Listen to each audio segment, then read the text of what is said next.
Ladies and gentlemen, how are you? It is great to be back.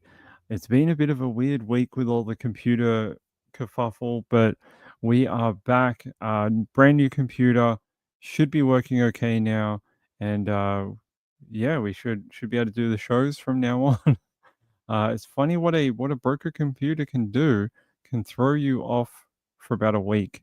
We are hoping to be back much long ago, many long ago. No, that's not right. So long ago, other words. Good to see you all. Merry Christmas from the land down under. It is Christmas Day down here, December 25th, and we have a lot of things to talk about. A lot of interesting things, some historical, some not. If you saw my Twitter last night, you probably guessed where I might go with some of the show.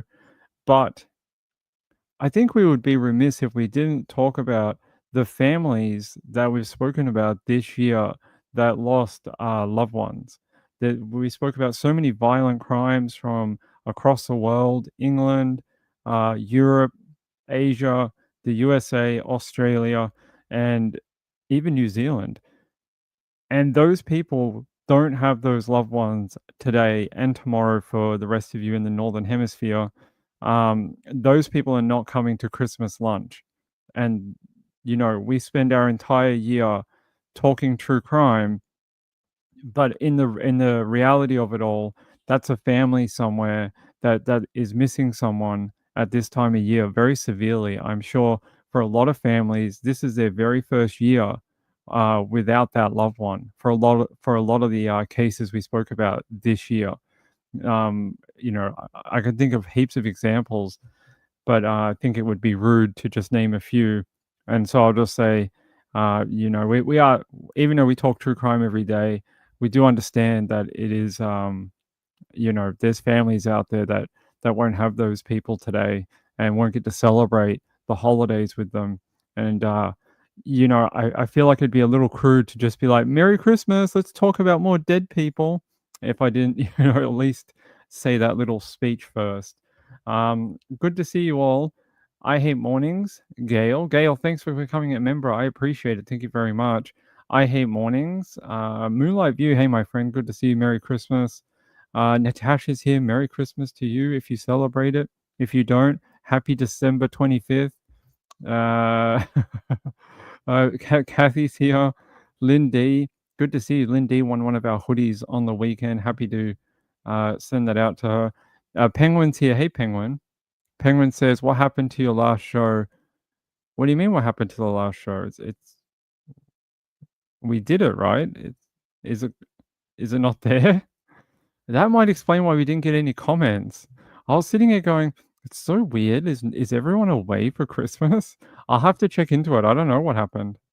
Marlene says, "Missed you, Ping. Let's give a like, please. I would appreciate it. I miss you guys too. It's been a weird week. We were hoping to be back in Melbourne last Monday and then straight back on it that day. I was supposed to do a show the Monday we came back. I was supposed to do a late show, and then we came home, computer didn't work, and it's been a week of trying to figure that out.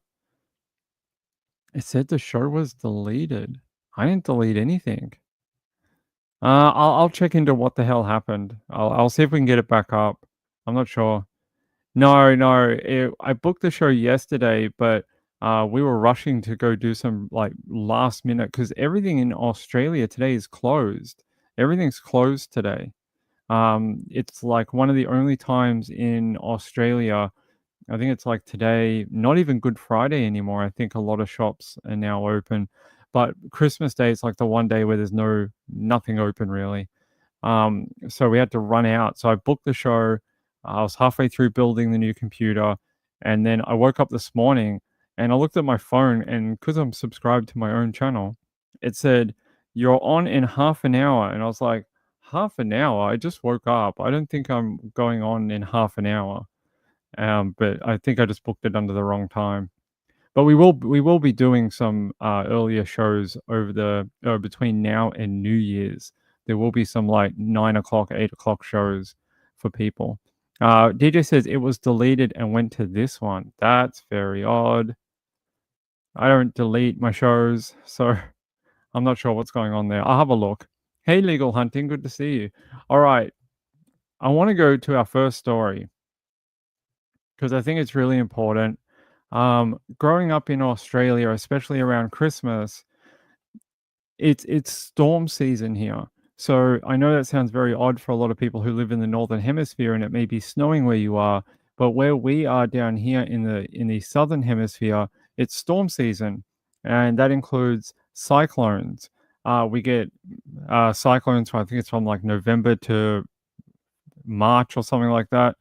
And this one, December 25th, 1974. So it's 50 years this year. It's called Cyclone Tracy. Now, I don't know how many people that live outside of Australia have any idea, but Cyclone Tracy basically wiped out Darwin in the northern part of Australia, in the Northern Territory. This is one of the photos of the aftermath of Cyclone Tracy. You can see here, it literally looks like a bomb has gone off. Like there's just nothing left. I heard a lot about this growing up. I was born in the 80s, but the memory of Tracy was still with everyone, and I heard a lot about it when I was a young kid. A lot of people are like, "Oh, you know, Tracy, those poor people up north." We had grandparents who lived up north, and they talked about it a lot.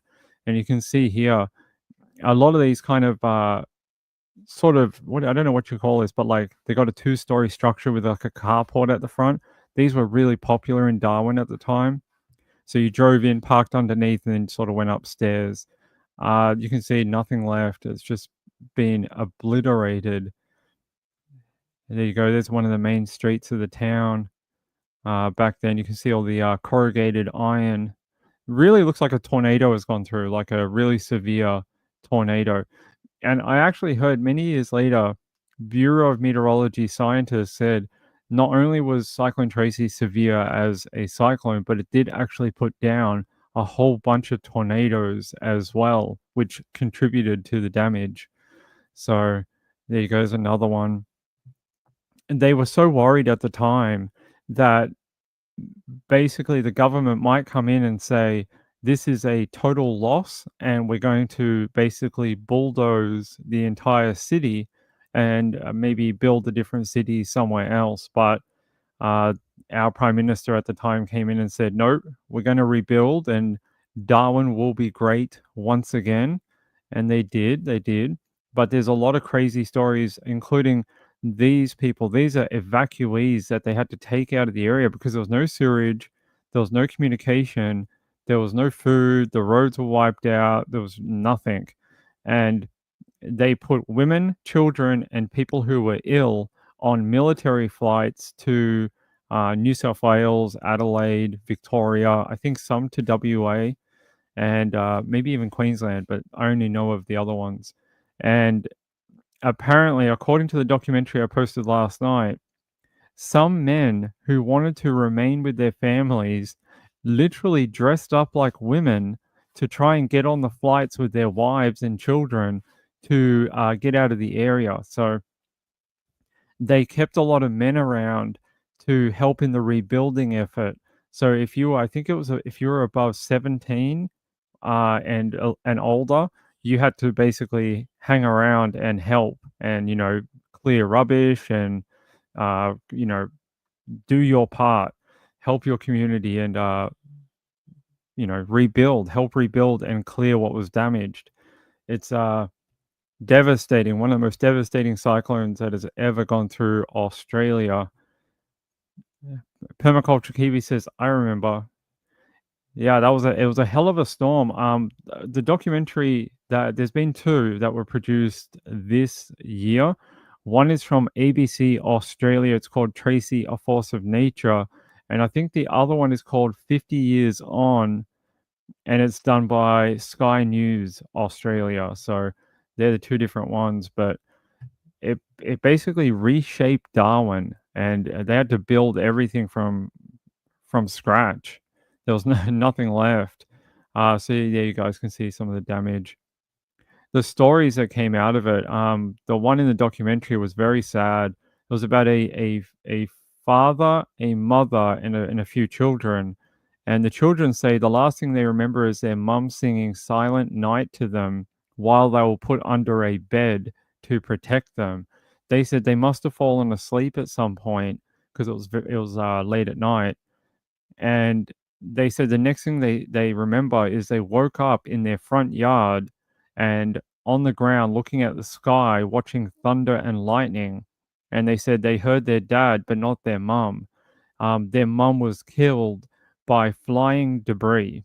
So she was killed by a girder, like a what would you call, like a structural piece of the house, like very heavy, very big. It hit her in the head, and she had a catastrophic head injury, and she unfortunately died. And they go to her grave and stuff in the film, so it's well worth watching. But again, for some people, Christmas unfortunately brings back memories of things like this. 50 years ago today. So I'm going to play a video from the ABC if I can grab it, if they're going to be good to me. And they had a memorial today, 50-year memorial. So here we go.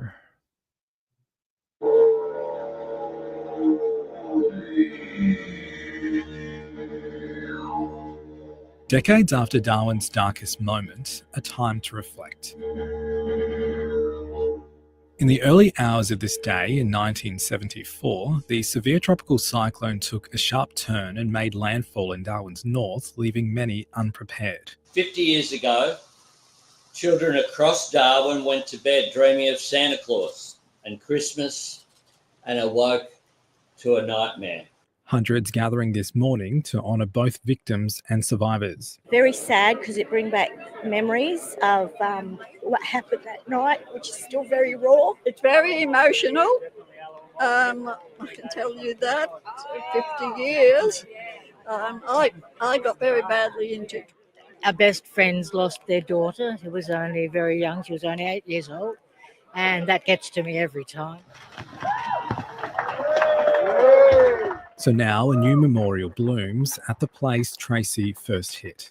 5 decades, 5 flowers, forever remembered, a permanent reminder of the strength and resilience of Darwin and its people. This is a memorial to survivors and to those who died, and it's been something that survivors have been demanding, asking for at least, for most of the past 50 years.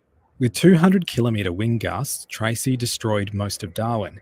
66 people died and tens of thousands were left homeless. And then the biggest evacuation effort in peacetime Australia.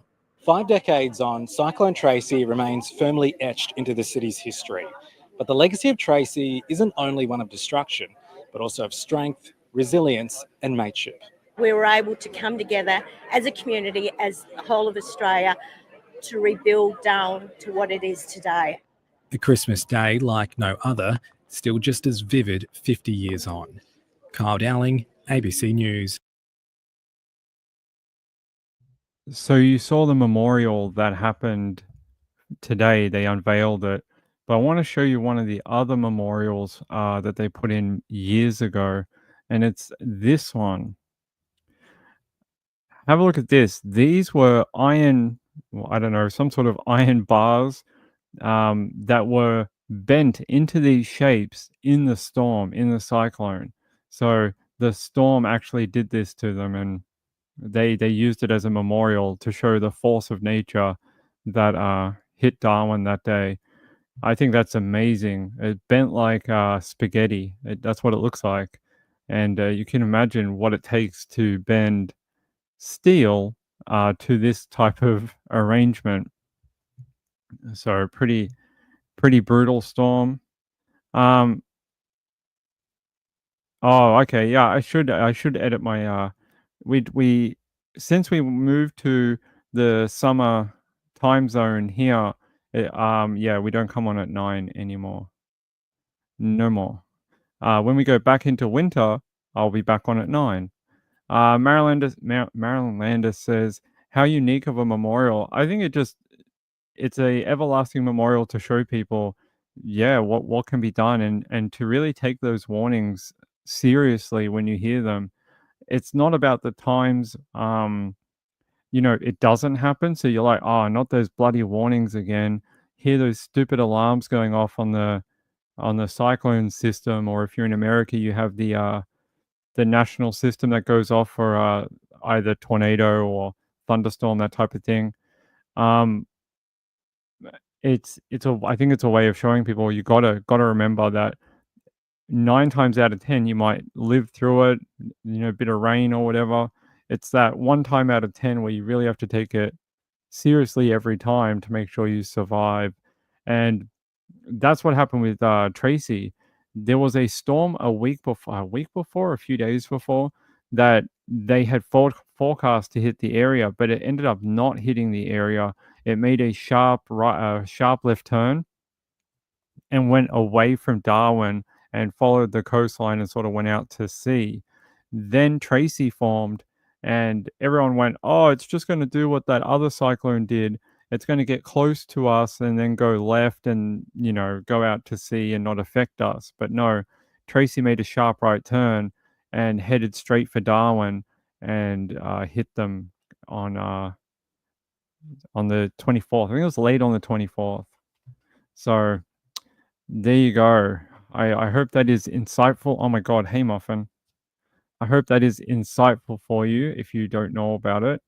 Being 50 years ago today, I'm not even 50. It's 10 years before I was born. This happened. So, but I can tell you, growing up, I was told about it multiple times. I was told about Cyclone Tracy and the devastation that happened. Like, it was something that even if you were born after it, you were told about it. I think we can show you like an old photo, like an old satellite photo of Tracy, maybe. Here. This is like a really old 1970s satellite photo. You can just see the definition. It's great. High definition satellite. There's Tracy. Very small cyclone. Not some of these giant ones you see in the USA in the Gulf that spread, from one side of Florida to friggin' Mexico. This one was quite small, very compact, but did a lot of damage. So there you go. I know not exactly true crime related, but I thought it would be interesting after we talked about the families that would be missing people this year, that we talk about this being that it is Christmas Day down here. But I do have some true crime for you. I do, definitely.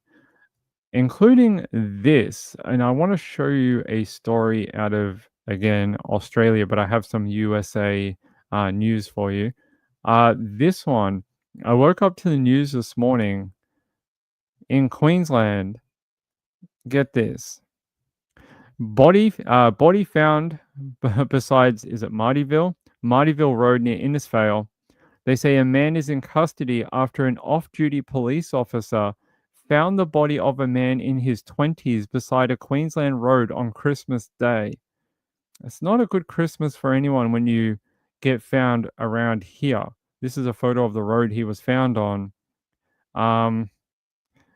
That's not great. They say a man is in custody after the body of a man in his 20s was found beside a road in regional far north Queensland on Christmas morning. They said it's understood the man's body was discovered deceased by an off-duty police officer, and they said they found him about 5:20 a.m. this morning. You have to ask what happened on Christmas Eve that this guy had to die. They're saying here, police have taken a 27-year-old man into custody after making inquiries at a nearby address, and they're saying investigations are continuing. That is too young, 20 years old. That's very, very young to, end up on the side of a road. We speak about a lot of women who end up dead. It's not often we hear about men, but it plays into our statistics, right? That we talked about a few weeks ago. How are men killed? Well, by other men. And this plays into that it was a 27-year-old man allegedly that killed this guy. So interesting place to be found, unfortunately killed. Let me just grab here. Shock arrest after dead body is discovered on the side of a country road on Christmas morning. Here we go. They're saying off-duty officer stumbled on the remains. Detectives investigating mysterious death. I don't think it's that mysterious if you arrested someone. If you've got someone in custody, it's not all that much of a mystery. Mystery is more like, how did that guy get in a tree, and how long has he been dead? Because he looks like he's been there for 15 years. That's a mystery. Finding a guy on the side of the road and then arresting someone at a nearby home, not so much a mystery. More like just a crime. They're saying here earlier, a Queensland police spokesperson told Daily Mail Australia detectives are investigating how the man died. This bit is actually quite interesting. The forensic crash unit and detectives from Innisfail have been advised and are investigating the incident. There is no further information at this time, but investigations into the cause of death are ongoing. Well, if you call out the crash people, that's interesting. Why would you need the major crash investigation department to come out? Forensic crash unit. They're saying here, 5:20 a.m. in the morning, and a off-duty cop was able to locate his body. And there's that road again. It's a very straight road. If you were driving down here, you mean not a lot of street lights. I don't see very many on the side of the road. It might be a very dark road at night, but you would think that if someone was here, you might be able to see them. If someone was walking on the side trying to, get home, you might see them on the side of the road, even in your headlights. But hey, the Journey to Justice, how are you? Good to see you. It's nice to see you again. Nothing out there. No. Actually, let's have a look. I'll show you the area. Wendy, hey Wendy. Merry Christmas to all and happy Boxing Day. Hanukkah starts right up immediately. Happy Hanukkah to all our Jewish people. I hope you have a great celebration.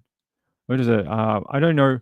My Jewish religious and ceremonies and stuff is very, very poor.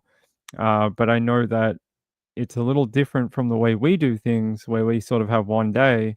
They do several things over, I'm going to say, is it 12 days? Someone can correct me if I'm wrong. I thought it was 12 days. Carolina says, I did the same thing. What did you do, guys? Oh, did you ban someone by accident? That's okay. You can ban people. All right. There you go. I don't know how he died, but we'll probably get an update in the coming days. I can't imagine, the cop who has to come out on Christmas Day and be like, can we just not kill people for one day? Can we just have one day where we can all, have a day off? That the poor police that have to take time away from their, families to come out and do an investigation now. Let me just have that money run as Innisfail. Let's go to the courier had it. Okay. No, that's not right. Just trying to see if there's an update this afternoon, because they did one this morning, but not this afternoon. Yeah, let me check the courier. The police are urging anyone with dashcam or CCTV who was driving in the area overnight to contact them on 131 444 or 1-800 000 333. They said if you have more information, contact detectives on those numbers and leave your tip. I'm just trying to see here. Off-duty police officer, yeah, we know that. Investigations are continuing. That's it. That's all we know from now is somehow they found him at 5:20 in the morning, and very strangely, they knew what house to go to and arrest a 27-year-old. So something tells me they have an idea of how this occurred. Wendy says, Sundays and holidays are the worst for bad stuff happening. Well, Christmas is, and it leads me to something I want to talk about. I know a lot of people have done videos on this particular case. I never have, because I think it's so flooded. Like there's so many people who have done it. Sort of like, what's the point? Doing my own version of it. But since it's Christmas, we should talk about it. I just want to grab this.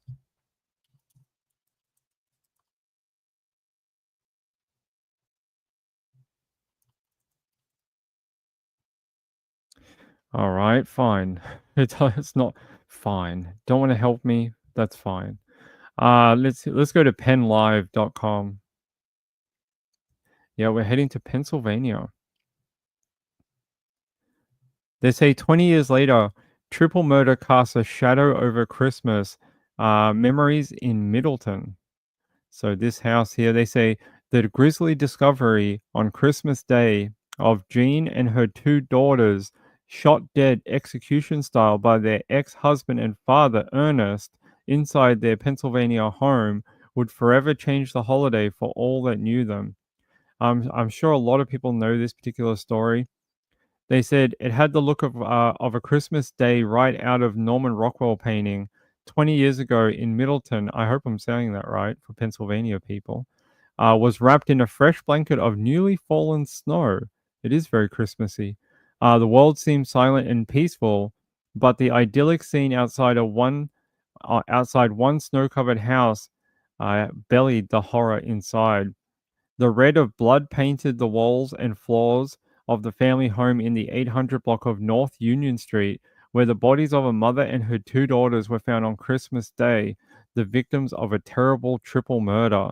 Only a 9-month-old baby girl would survive, and only after the unthinkable ordeal of spending some 30 hours alone with the bodies of her young mum, teenage aunt, and grandmother. This was Christmas 2002, a day of joyous the day a joyous holiday became for many synonymous with homicide.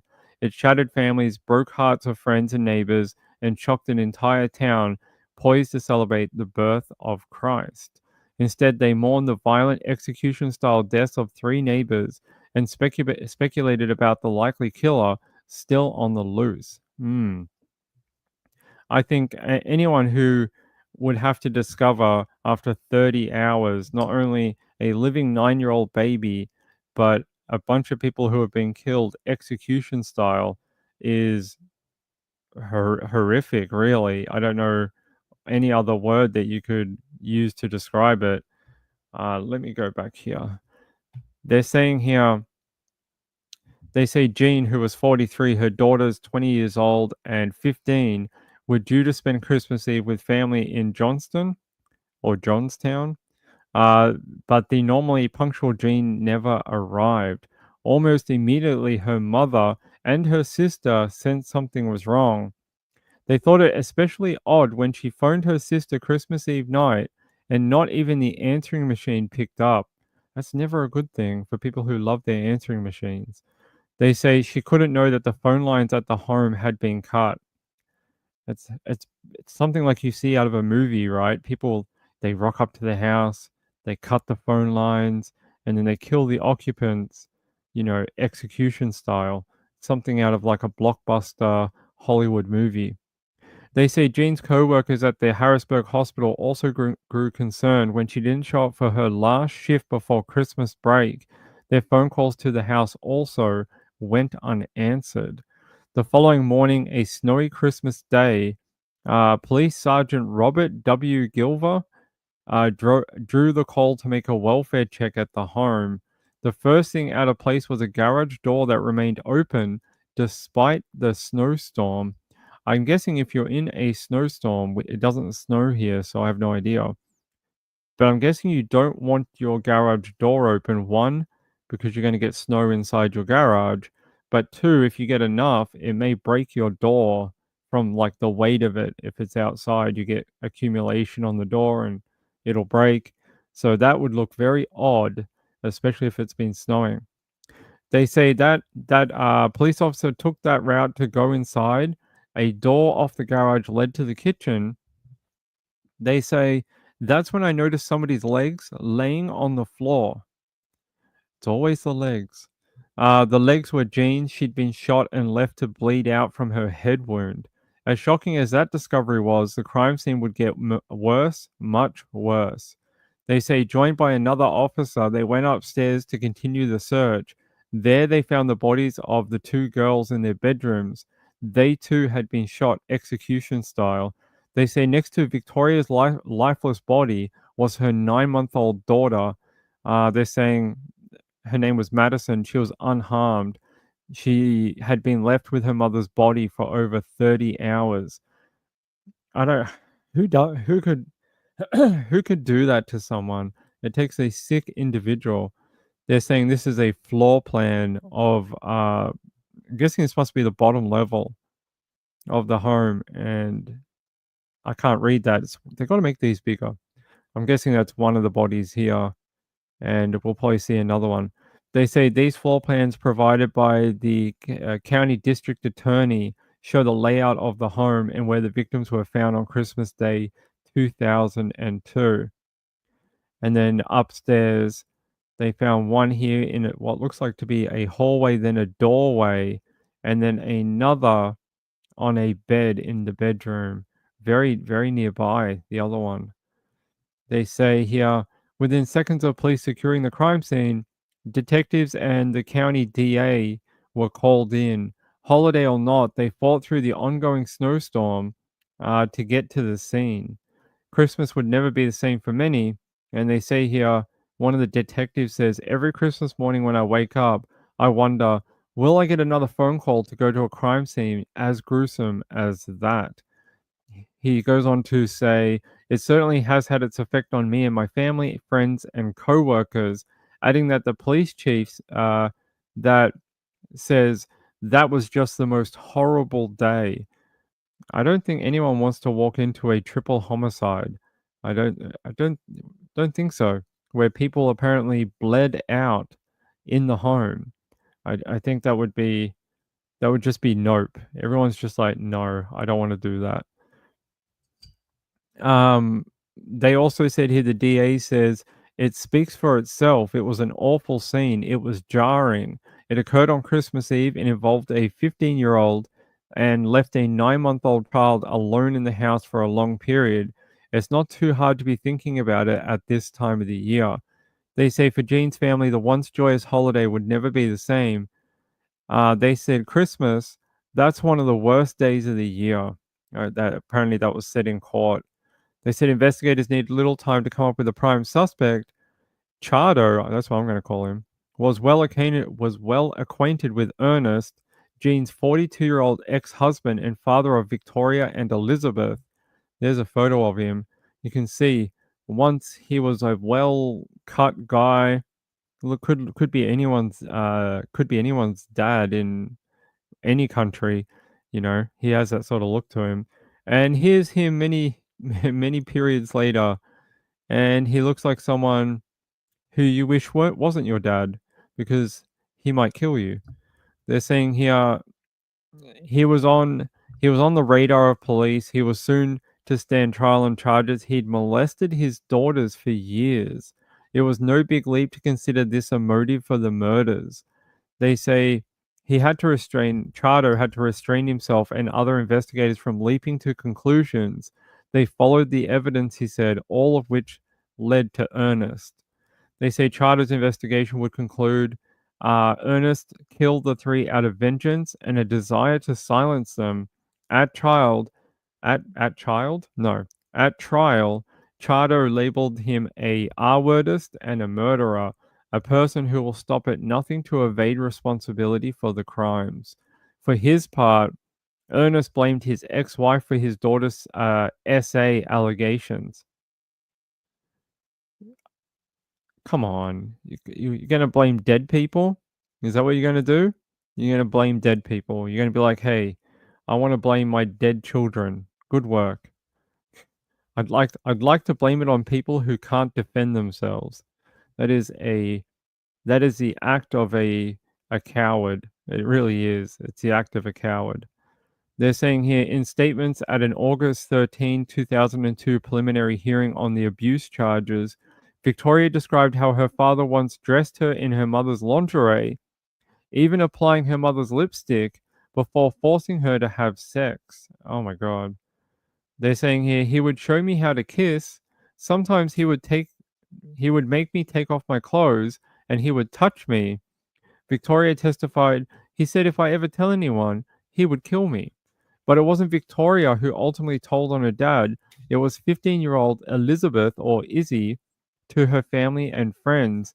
At her funeral, Izzy was remembered as a happy-go-lucky girl who'd always wave when crossing the paths in the hallway at school. Few knew of her dark family life, much less the secret about her father that she finally had the courage to tell. They're saying here, how could she have been so upbeat? Mourners were left to ponder this as they struggled to come to grips with the tragedy. At the funeral, some just stared blankly at the 3 photographs of the victims carefully arranged on a table in the chapel. In a narrow room down the hall, 3 closed caskets lined in a row, surrounded by flowers. The reality of the murder investigation intruded upon even this final goodbye. At the last minute, a forensic expert was dispatched from Harrisburg to perform one more test on the bodies. The burial of the 3 women had to be postponed for a day. Finally, when the funeral services were held, there was a clear family division. All of Jean's relatives sat on one side of the chapel, while Ernest's family sat on the opposite side, filling the next to last pew. They're saying the family would keep 2 similar sides at Ernest's murder trial nearly 2 years later. I think it's brutal. I can't believe that these would happen over a father abusing his 2 daughters, and their murders were incited because one of them finally had had enough and decided to speak up against her own father, which must have been one of the hardest things she's ever done in her life, to go against what her abuser is telling her. But not only that, against her own father. It's a very cross signals type thing. And then to be killed for doing that is it really is a very dark Christmas tale. Very much.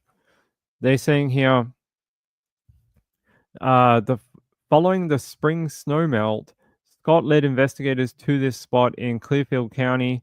There they found a 22 caliber handgun that ballistics later linked to the killings. A second gun, a shotgun, and burned clothing were also found by State Police Academy cadets who searched the woods. Investigators now have the murder weapon and a wealth of other evidence. Little did they know Ernest harbored his own secret plot to blow up their case. Oh yeah. Sure. I'm sure that's going to happen. Let's see what happens. They say to this day, Ernest has never admitted creeping into his estranged family's home early on Christmas Eve and killing his ex-wife and daughters. He told a much different tale to a jailhouse confidant, James Meddings III, who just happened to be an informant for the DEA. Okay. In this story, he admitted to being at his estranged family's house on Christmas Eve 2002. He said he was outside the home watching his ex-wife through a window. That's when she suddenly dropped out of sight. Painting himself as something of a hero, he said he broke into the house through a garage window to find Jean on the kitchen floor, shot in the head, but still clinging to life. Sounds very much like hero syndrome. They're saying here he even described her death. He said Jean had blood coming out of her nose and was breathing very rapidly as he reached down and felt for her pulse. He then said he kissed her hand. Upstairs, he said he found his 2 daughters both shot dead. A gun, a .22, was left on the floor. He said he picked it up, stuffed it in his belt, then fled to Clearfield County. There, he said he burned his clothes in a plastic bag and disposed of the gun. The story makes no sense. Why would you take the gun? You're like, oh my God, I found my ex-family all killed, but I'm going to help the killer by taking the murder weapon. I'm going to run out of here while I also left DNA on my ex-wife's hand, and I'm going to run to Clearfield County. I'm going to throw away the murder weapon and burn my own clothes. Sounds definitely like the tale of an innocent person. 100% I believe him. They're saying here, as for who really committed the crimes, he said he knew that too. Okay. He sounds like a man of many tales. They said he pointed to his older daughter's estranged boyfriend, father of her little girl Madison. He said he was determined to bring that person to justice, and his only avenue for doing so was from behind bars was to hire a hitman. I don't know about that. That sounds wrong. They said Meddings agreed to help him arrange the hit and stage it as a S word. The elaborate plan designed to exonerate him called for an S word note to be left at the boyfriend's body, confessing to the murders. There was just one catch. The supposed hitman Meddings put him in touch with was actually a DEA agent who tape recorded all of their conversations. He's a smart guy. They're saying Charter, who helped oversee the wiretap, made sure the agent who posed as a hitman on the phone had a West Virginia accent. Meddings hailed from the state, so it made sense that his hitman contact would too. Could be from anywhere. They could be like, hey, we called this guy in from Italy. He's the best mafia hitman they have. He's very expensive, but he does a great job. Could have called him in from anywhere. Could be like this weird Australian guy. We called him in all the way from down under, but he kills people for a living. It's fine. They're saying those recordings played at trial still haunt Chardo, revealing just how cold-blooded a killer Ernest was.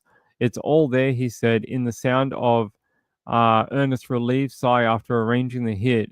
It's a sound of a normal person makes after receiving the best of news. Yes, he's like, oh my God, thank God I can commit a killing. I love it. I'm gonna organize a hitman to kill my daughter, who, according to police, I killed, and I'm gonna kill her boyfriend now. So my daughter's child has no family whatsoever, but I might get free. You know, it's worth killing him for that. He is a sick and twisted man. They said you can hear an excerpt of the recording here. They said that was the most jarring, him talking to the other undercover agent. I want this done. I need it done. I'll take care of it. Charter recounted the agent as saying, thank you, Ernest replied, like, thank you. It was a sigh of relief, an expression of joy at the killing of another human being. Right. He's like, if I have to kill some people to get out of here, I'm going to do it. I already killed, according to the cops, like 3 people, but that doesn't matter. I'm going to kill more people. That's how you get out of jail, right? You commit more murders and they let you out. Doesn't matter what the evidence says. You just keep killing. They said here, with that, Ernest was facing a murder for hire case in addition to the murder and SA case that he already had. I think it's brutal. This guy is just a wacko. I'm not going to read all this, otherwise we're going to be here for hours, but let's get to the prosecution. Apparently, 20 years later, he remains lodged at the State Correctional Institute in Phoenix, still fighting to stave off his execution. So he was given the death penalty.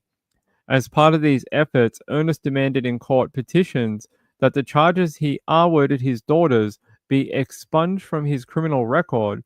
With his record wiped clean, the motive for the murders would be erased too, perhaps boosting his chances for a successful appeal. I don't know about that. They're saying Chardo fought him on this, arguing that the only reason he wasn't convicted of R-word was that his victims weren't alive to testify against him. That probably makes a lot of sense. They're saying here the prosecution would be gravely prejudiced if it had to retry Ernest for the killings without being able to reference the R-word, because it's the motive. That's why. So it would prejudice the trial if they couldn't talk about it. They say the county judge agreed, rejecting Ernest's expungement bid, but he continued to appeal the murder verdicts and death sentence. They say his brother Scott, who testified against him in return for a plea deal, was sentenced to 12.5 to 25 years in prison. He's since been released and lives in central Pennsylvania. Madison, who was 9 months old, was the only survivor of his murderous rampage, grew up with her father, the person who Ernest had plotted to kill from jail and his family. So, if he had been successful in hiring a hitman, that little girl, who's probably now, what, like almost 23, she'd almost be 23. Um, she would have no family at all. Her mother was killed when she was only a baby, and then he wanted to kill the dad too, because obviously it was the ex-boyfriend. They said here, Charter says, as I understand it, she lives with her father and is doing very well, but in the internet age, there's no way to shield her from the horror of what happened to her family. They say the 5-bedroom Dutch colonial house on North Union Street in Milton, where the homicides took place, is long gone. The property fell into a sheriff's sale where it was purchased for $131,000 by Herb Moore of Pennsylvania Properties. At the time, his plan was to turn it into a high-end residential rental, but the house, abandoned since the killings, was falling apart. The new owner razed it instead and rebuilt. So the house is long gone, which is a good thing. No one needs to. Do you think if he had actually renovated the property and brought it up to code and gave it new interior or whatever, do you think anyone would actually want to stay there overnight as a rental, even short term or long term? Like, I know there's some freaky people in the world that like that type of thing, but they can't pay your mortgage off. There's not enough of them. Like, you would have a very bad business plan to be like, yes, I want all the people that like death to come and stay at my property, or I want those people that do ghost hunting on the Discovery Channel to come here and film. Like, I don't know if that would go down too well with any surviving family members. They'd be like, it's a little disrespectful, don't you think? It's only been 20 years. They're saying here, what can't be so easily swept away are all the memories of Christmas Eve 2 decades ago. Before that morning, the women were anticipating their family's favorite holiday and their annual Christmas Eve trip to Johnstown. They say Izzy, the youngest, was especially excited. She already knew what she was getting for Christmas. The avid fan of heavy metal headbangers Ozzy Osbourne and Iron Maiden was ready to rock out that holiday with her new electric guitar. But this and all the millions more moments that could have filled the three lives were stolen away. They say, so was this some of the joy of Christmas? For those who knew them, the holidays were never quite the same. I agree. I think that, could you ever do holiday again in a joyful manner if this was your family adjacent? Like if you're an auntie, a sister. Yeah, I'm going to show you his face again because he's just so creepy. There we go. Sorry, that was a way longer story than I was hoping for. When I read it originally, the article I had was like 2 paragraphs. This one's like 9,000. So sorry about that. Gayla says, I bet if he got away with it, or he would have tried to get custody of the baby and the cycle would have continued. I think it's horrific that those girls had to put up with that and then be murdered by the person who was abusing them. Horrific. So, hey, love is a 4-letter word. How are you? Merry Christmas, Earthlings. Love you all. Love you too. Hope you have a great Christmas tomorrow or today or whatever day it is. It is a little evil Santa breaking in. I don't know how you justify your actions to be like, I saw my ex family murdered, so I decided to break in, leave DNA everywhere, take the murder weapon, run to a different county, burn all my clothing, and then dump the murder weapon. Wouldn't you want the person who killed your family to be found? Like, the whole taking the murder weapon makes no sense whatsoever. It's the ramblings of a crazy person. It really is.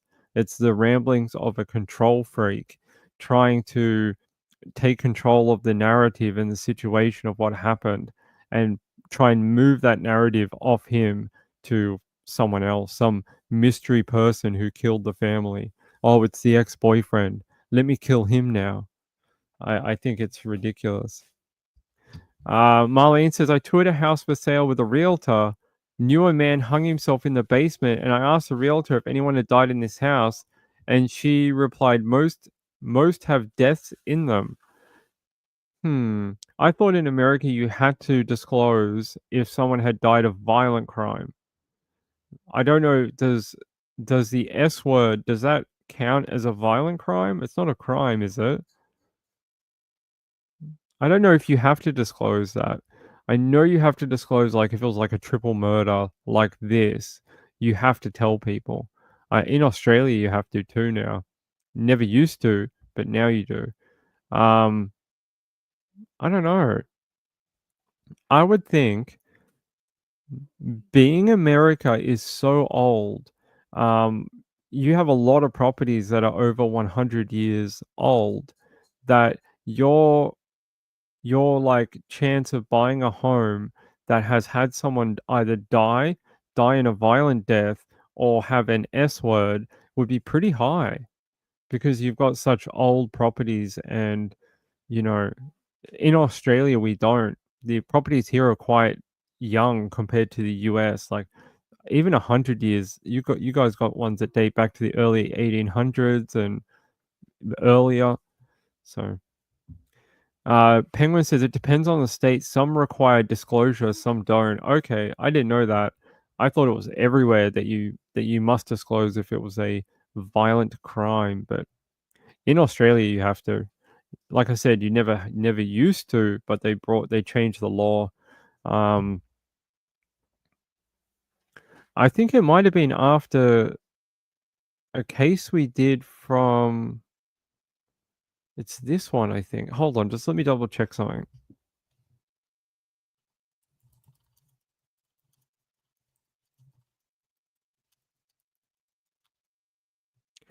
You remember we told you about the Lynn family murders a few months ago? I have a weird, funny feeling it was after the Lynn family when they tried to sell that property, but I could be wrong. I just have a weird connection to having to tell people about violent crimes and their particular murders. So we did this one a few months ago, and I think I ran it from the very start to the very end. We did like a deep dive on it. One of the worst murders I've ever heard of in Australia in modern history, although we've had a few. This one's, again, it has a very similar motive. The uncle, who his name is Robert, he was infatuated and wanting to SA the female child of his brother-in-law, and he murdered their family so that she was away at the time on a holiday. She would have to come live with them, and police had secret cameras in their home after the murders because they knew it was Robert. They just didn't have enough evidence at the time. They actually saw him acting inappropriately with her, not full on like SA, but he was acting like super creepy. And they almost blew their entire surveillance operation because they were worried about her. They were worried that she was actually living a worse life living in that home. It's so I don't know why. Just check here on their Wikipedia. Okay, it's not listed, but I just had a weird feeling it was when they tried to sell that property. But maybe I'm getting confused. Marlene says always goggle the home address before going to tour. I like to goggle home addresses. It's a pastime of mine. I do it all the time. I often goggle things. Moonlight View says death from hospice. Yeah, I would say it's pretty common in America. Like, how old are your houses? Hold on.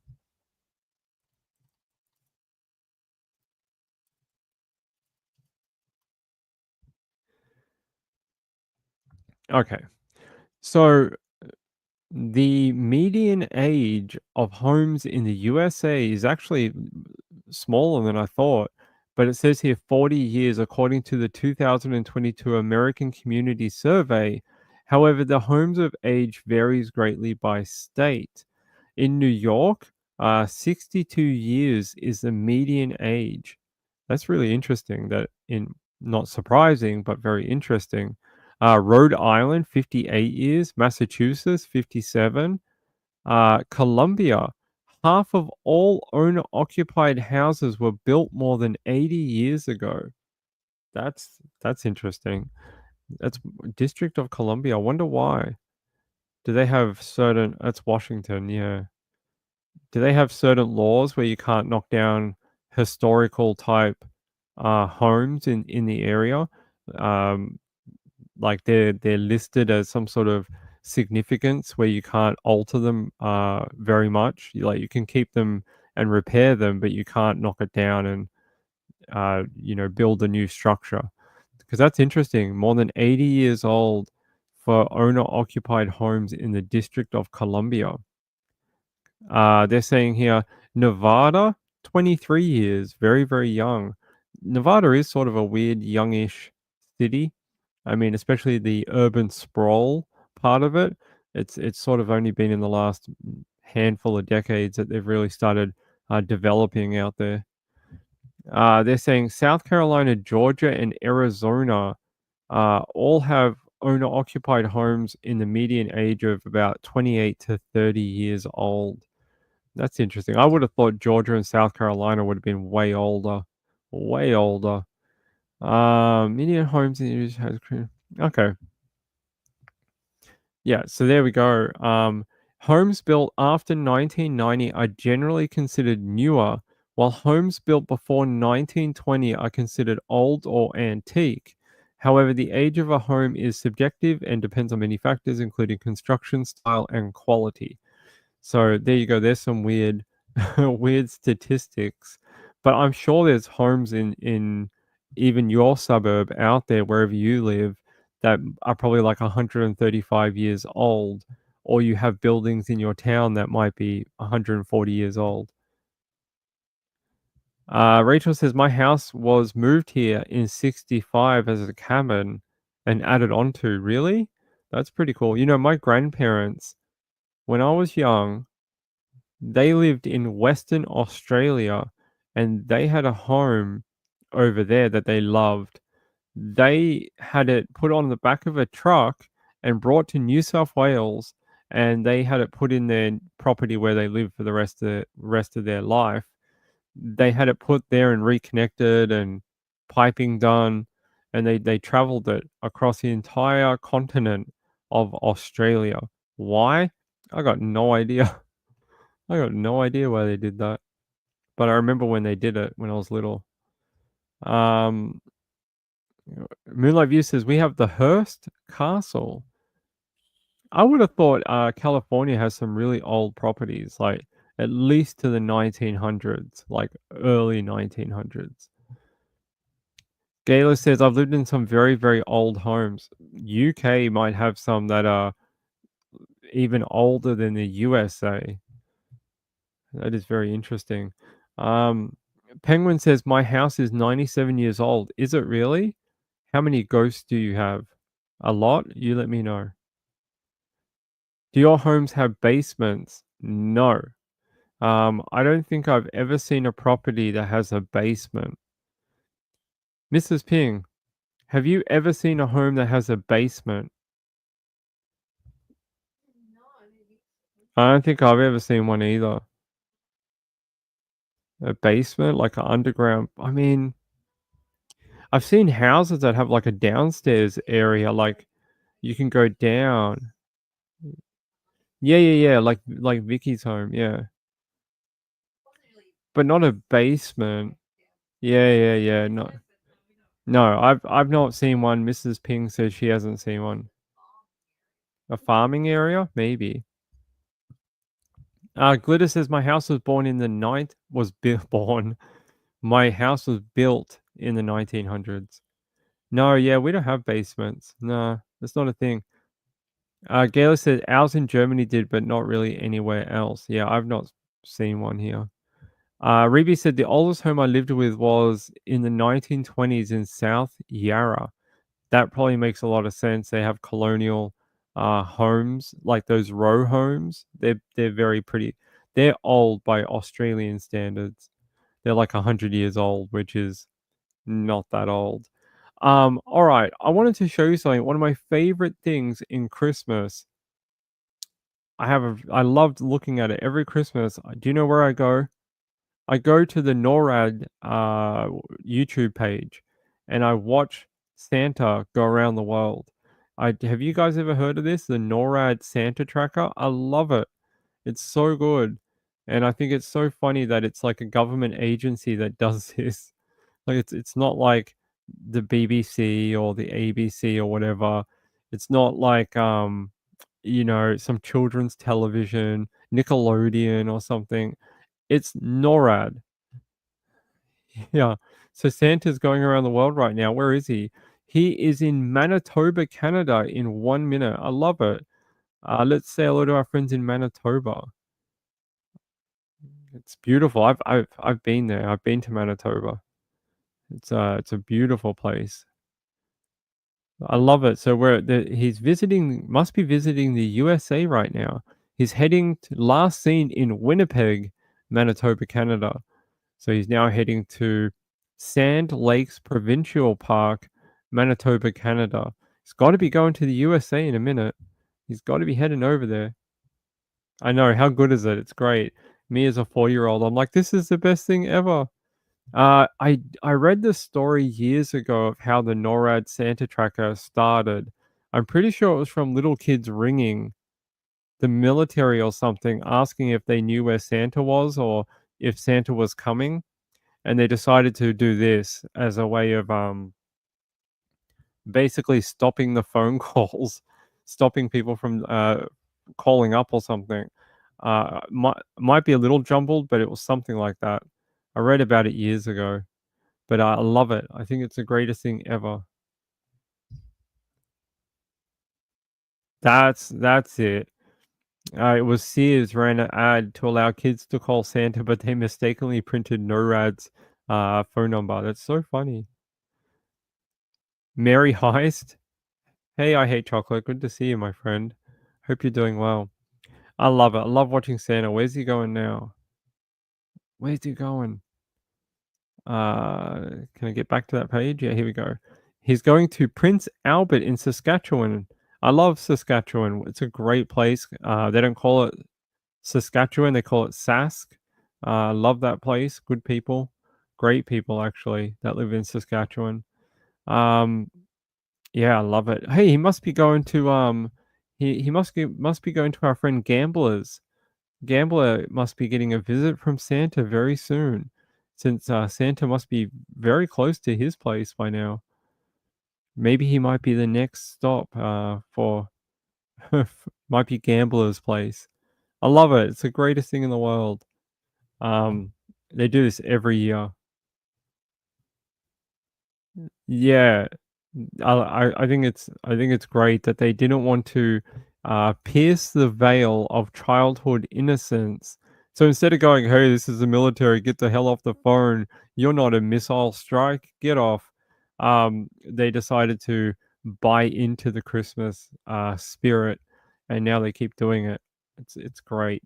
There's people that watch these and comment on where he is, and I think he was in England like a couple of hours ago before I started the show. I saw him heading through London and the Big Ben. So he was near London at some point. Yeah, let me see if I can find it. I wonder if someone posted it. That's not it. That's not it either. That's not it. Okay. Let's see if we can find where he went to London. Yeah, it was here. They posted this on Twitter a while ago. NORAD Santa cams have just spotted Santa flying over the United Kingdom, and it appears he's circling the skies near London, England. Santa and his reindeer are quite a sight as they fly over the River Thames, close to the Tower Bridge and London Eye. NORAD Santa cams also caught Santa checking his watch as he flew by Big Ben. He must want to make sure he's on time to complete his journey. There have been no delays for Santa here in England, and the rest of his journey is expected to go smoothly.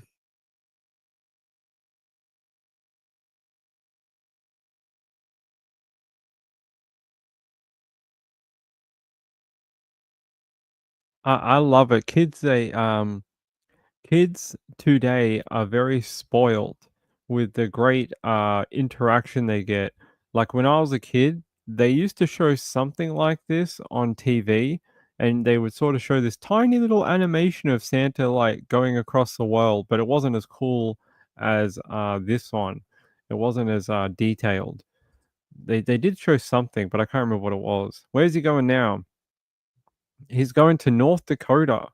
Wow, he's definitely doing the USA right now. All the little kids across the USA getting their Christmas presents and maybe some adults as well. Look at this. We're going to North Dakota. Love it. Marlene says, I really think of Santa. He is kind of scary. He stalks you, breaks into your home while you are sleeping. So far, we have connected no crimes to Santa. There is no connection between any of these cases, and no one has wound up dead as of yet.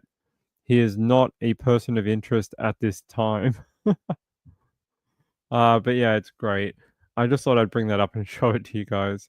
That the Wholaver family Christmas Eve thing, if you want to research more about that, you guys can. I'm sure there's probably a billion videos about it. It's one of the most notorious like Christmas Eve type murders that has ever taken place. By the way, there were some photos of the daughters that I forgot to show you. Here's the mom. That was Jean. This was the oldest daughter, I think. I'm probably wrong. And that was the 15-year-old. At least I think so. Yes. So this was the one that had the baby, I'm pretty sure. That was the younger one. I might be wrong. It was Vicky and Elizabeth. Okay, so this was Elizabeth. So this was the one who told on her father about the abuse that she had suffered. That's her older sister, the one who had the 9-month-old baby, and that's her mom. All killed in that brutal story we read out before. There's the memorial from their funeral. This was the 3 photos that we spoke about. Yeah, in that story. So I forgot to show them before. Merry Christmas, Texas. Good to see you, my friend. Reby says, I am at my family's Xmas party, but sitting with my mama as she has a rest in a bedroom. She'd play like high five with her. She'd play like patty cake with her, see if she likes it. I think of Lacey Peterson every Christmas. It's not, I don't know why, but that one, I understand what happened and I know why it's so heinous, and what Scott Peterson did was, awful. But it's not one that really connects with me at all. Was Muffin on the naughty or nice Santa list? He's right here. I don't know, Muff. Hey, he's on my lap right now. He's decided that I'll give Dad's back a rest, and he's now on my lap. Hey, buddy, this cat is not a lap cat. I've owned this cat for, I don't know, 7 years. It has never slept on my lap even once. Take him back from the cattery, and he's all like, Dad, I'll sleep on your lap. I'm a good cat. Don't take me back to that place ever again. He just won't leave me alone. Hey, buddy. Hey, buddy. You gonna say hello to everyone, or you going to sleep? I think he's going to sleep. He's a good boy. He's a good boy. He always is on the good list. He's the good one. I know you guys think that I yell at him or I'm angry at him. No. He's the good boy. He's the baby of the two. He's the little baby. The other one, the big fluffy one, she's the naughty one. She's the one who gets into a lot of bad things. She gets on top of cupboards. She pulls down our rubbish bin and pulls stuff out in the middle of the night that we've had to lock up our rubbish bin. she's just a naughty girl. She's a naughty girl, isn't she, Mrs. Ping? Yep, she's sleeping. Her medication probably put her to sleep. Yeah, he must have, because he's not left my side since we got home. He's worried you'll leave again, maybe. He's like, Dad, don't leave. I don't like it at that place. It sucks there. He's making sure you don't leave or send him away. Oh, we're not going to send you away. That's the only time, besides when he was in hospital a few years ago when he had a urinary blockage. That's the only time he's ever been out of the house, isn't it? Hey, what you up to? You gonna say hello? No. You're just gonna purr and growl? Alright. He does his like purr growling. What you doing, huh? Alright, he's Dad's helper. He's Dad's helper. Alright, you help. You have to tell the next story though. Alright? No, you can't lick my fingers. He likes to lick my hands for some reason. I have nothing on them except moisturizer for the sunburn. But he likes to do that. Alright. Alright. Yeah, I don't know what else saying about Lacey Peterson. I don't know why, but for me, there's no emotional connection for that story for me. It's sort of like the girl, the one that Trish likes, that crime, the one that's in the news at the moment. Same thing. It's not a big deal to me. I don't really get it. Milo View said he's making his point crystal clear. Yeah, he's trying to put all his weight on me. He's like, don't leave. If I put all my weight on you, you can't go anywhere. But yeah, it is Christmas Day down here. Pretty good day down here, actually. 32.8 degrees down here right now. Tomorrow is going to be 104 Fahrenheit in Melbourne with high winds. High winds and high temperatures means bushfire alert. It means I think there's a total fire ban for today and tomorrow, and they are worried about possible bushfires happening. Okay. All right. I want to tell you this funny story. It's not funny. Crimes are not funny, Ping. But I want to show you this. Police on the prowl for semi-naked offender after finding mysterious pair of burned underwear at crime scene. Okay. They're saying police are hunting for a semi-naked man after finding a pair of singed underwear at a burnt fast food outlet. Emergency services were called to Doncaster Road in Melbourne's northeast around 3 a.m. on Wednesday, following reports a restaurant was on fire. Initial investigations have determined that the fire was deliberately lit before the automatic sprinkler system was set off a short time later. Police found a burned pair of underpants at the scene before later discovering some slightly singed shoes and pants nearby. Despite a thorough search of the area, the semi-naked offender was not located. Police are on the hunt for the only Victorian who may actually want Santa to bring them underpants on Christmas Day, according to Victorian police. I'm glad they've got a sense of humor. They say firefighters from Fire and Rescue Victoria doused the flames, and a small burn mark from where the fire was left on the surface of a nearby footpath. A Fire and Rescue Victoria spokesperson told Daily Mail Australia the blaze was brought under control within about 10 minutes. They're saying about 10 to 20 residents of a nearby apartment building were evacuated and were able to return about 2 hours later. The scene was handed over to Victorian police. So there you go. Man missing underwear, possibly shoes and pants, on the prowl in Melbourne. So if you see a man with no underwear, no pants, and no shoes, 1, look in the other direction. 2, maybe call the police. He may have set a fire at a restaurant in Melbourne. I think he would have been called in by now. I think it's a very weird thing to see. You'd be like, oh, there's that guy. He has no pants again. We always see that guy down here. Yeah, John Benet. Reby says, look up this story. It's a few years old, but it's one of the greatest miscarriage of justice in New South Wales history. All right, I will. Someone really needed a Big Mac. Quite the sticky wicket. He might have a very charred wicket if that fire got too close to his junk. Rachel says, that's the smartest Christmas criminal. It is. I'll leave all my clothes here, and if people report me as being naked in the middle of the road, they'll never know it was me. Ever. All right. Let me look up this story for Reby. Hold on.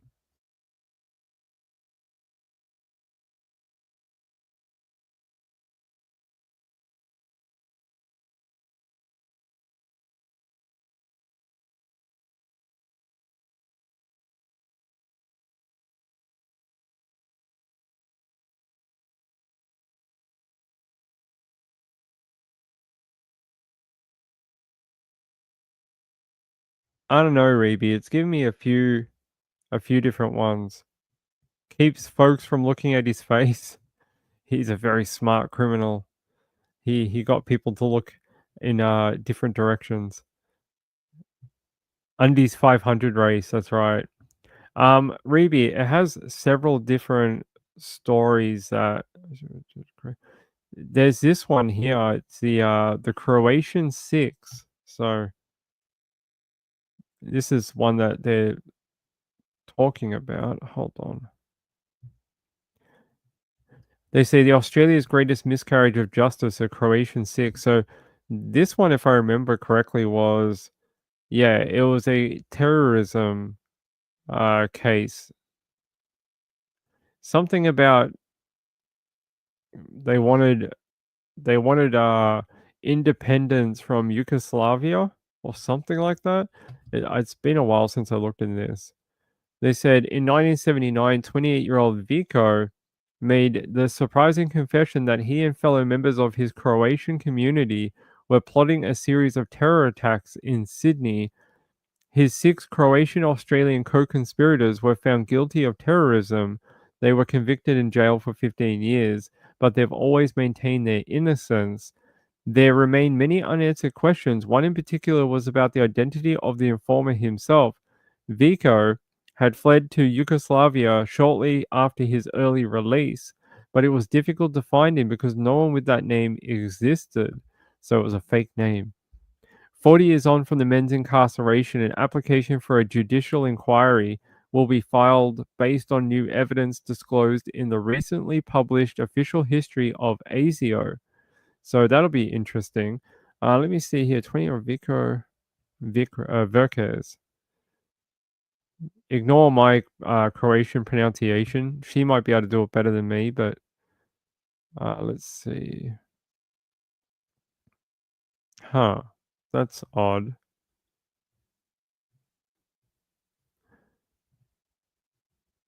Hold on. I might have to do this a different way.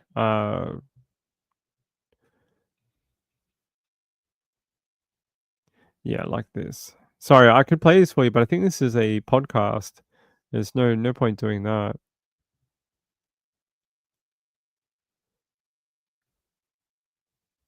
Okay.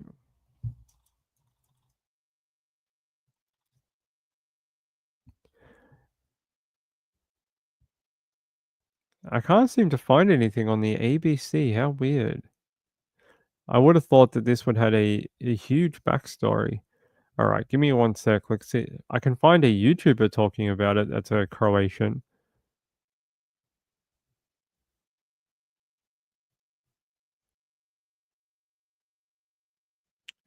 Yeah, I can't really find anything to really show you that would be of interest. It seems like there is a renewed push to give them some sort of justice or a reevaluation of their case. Ah, a circus family. Oh yeah, I remember that. That was a few years ago. Yeah, they're near the base of the Blue Mountains. I think we did that story on Web Sleuths. I think when I used to run the Sunday show, we actually did that one. When it happened, when it broke. Yeah, I know all about that one. Yeah, well, now I have to do it because all those people are going to be like, "What are you talking about? You can't have a secret language with Reeby, and we don't know what you're talking about. Now you're going to have to show us." So, all right, hold on.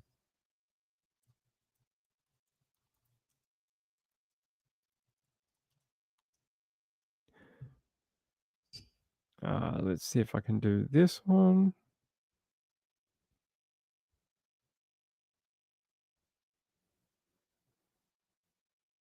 Uh, da, da, da, da, da. All right.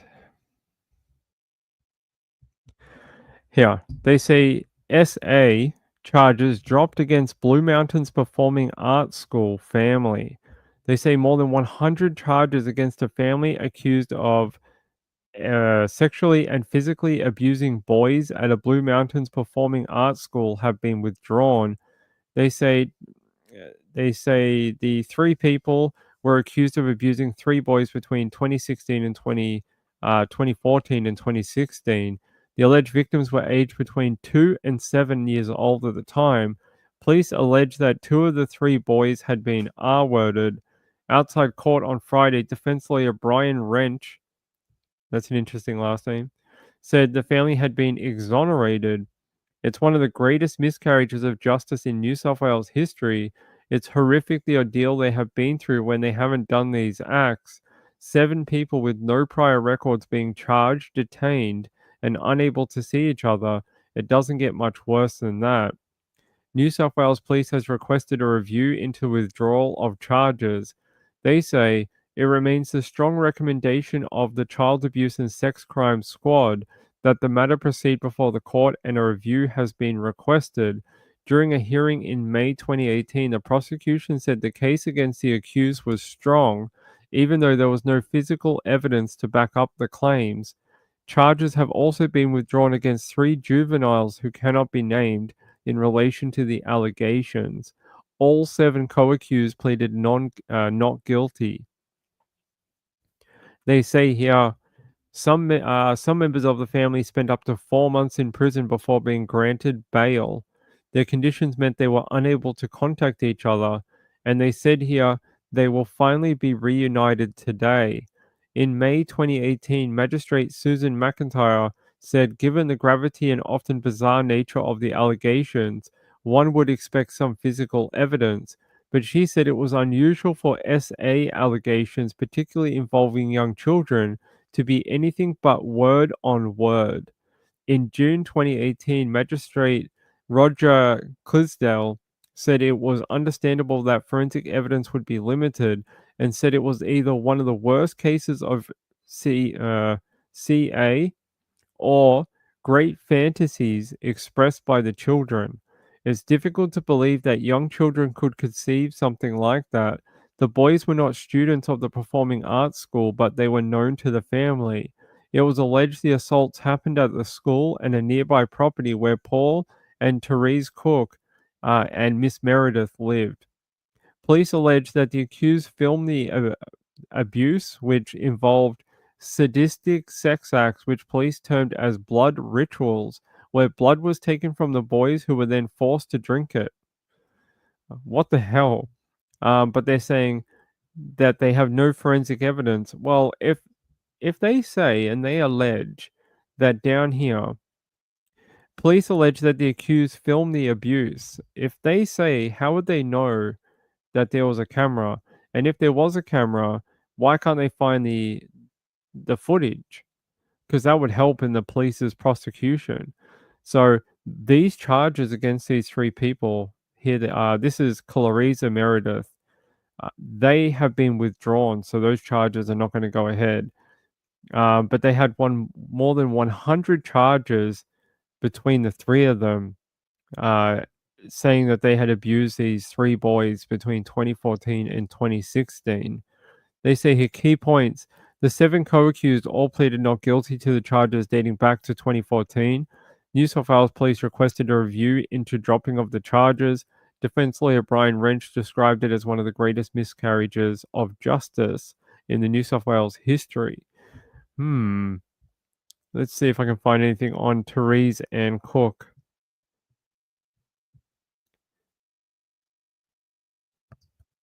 All right, let's go here to 7 News in Sydney.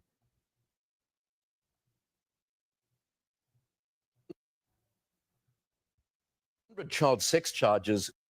There's been a stunning about-face in a Penrith court when more than 100 child sex charges were dropped. Paul Cook, his sister Therese and her daughters had all been charged with abusing 3 boys at their Katoomba Circus School in 2018. But today, the Director of Public Prosecutions dropped all charges, with a magistrate citing no evidence. The family lawyer called the case one of the greatest miscarriages of justice the state has seen. 2 years without any contract, 206 days in jail for false allegations, something where they were innocent, and it's been emotional. Police say the case should go before the courts and have requested a review.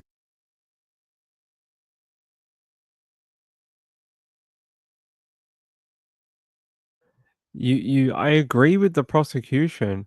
What child would make up these type of allegations about I don't know the word to use without getting like kicked in the butt by a YouTube, but what child could make up such severe sexual depravity and these type of blood rituals? Who would have such a, fanciful imagination to not only make up these allegations, but then to have another child also partake and come up with similar enough allegations that then police could be involved? Like, I don't understand how that would be even possible. It's interesting. Marlene says, how many people will get DNA kits and find out they are only half brother and sister makes for a that is very true. that is very funny, but funny because it's twisted. Rachel says, was someone trying to shut the school down maybe? I don't know. It was the sister of the mother who made it up. I don't know why your emails are not coming through, my friend. Hold on, let me try and reboot. Yeah, nothing's coming through. There's something going on with my emails. Yeah, I haven't seen anything from you. It was the sister of the mother. Sister of the mother. So I would make her the aunt, who made it up. I don't know. It's pretty bad for cops to then, if that is true and these allegations are completely false, to just charge people and hold them in jail with like piss all evidence. What does it say here?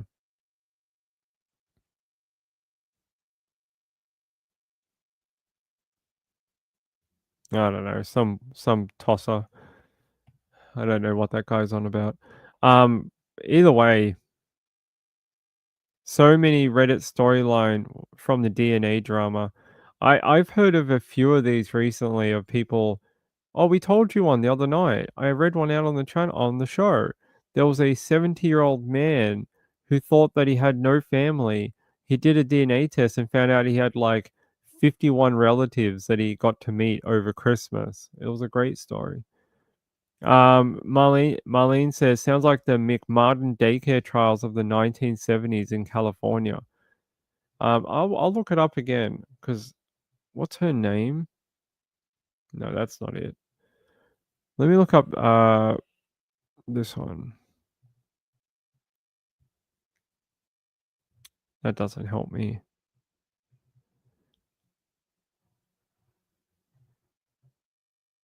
There is a 60 minutes, but I can't play it because I've been in trouble with 60 minutes enough for showing you showing you clips out of it. But I can give you the link to it. It's called Investigation Circus Family Falsely Accused of Abuse and Thrown in Jail. So I can actually give you the link to that in the chat. So if you want, obviously very Christmas and family viewing for the holidays, you can watch it here. I think it's absurd if that is the case. No evidence and then keeping them in jail for, months. It's not the way our justice system is supposed to work. You're supposed to charge people based on evidence, not just like that would be like anyone, right? That'd be like someone saying, "Oh, you know, this woman, she SA'd me, and then that woman's like, I've never seen that guy before in my life. And they're like, well, Missy, he said you did it, so that's heaps of evidence. We're gonna charge you and put you in jail, and we'll find out in 6 months whether you're telling the truth or not. That's not supposed to be the way it works. So she convinced the children to lie. Well, we call that coaching. Let me just see if I can find a trailer for it. It's just I can't use 60 minutes at all because we've been in trouble a few times. Let's see.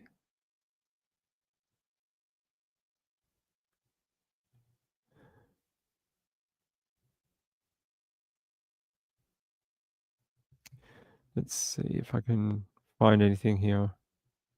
Okay, there's a little clip here. Maybe I can play it.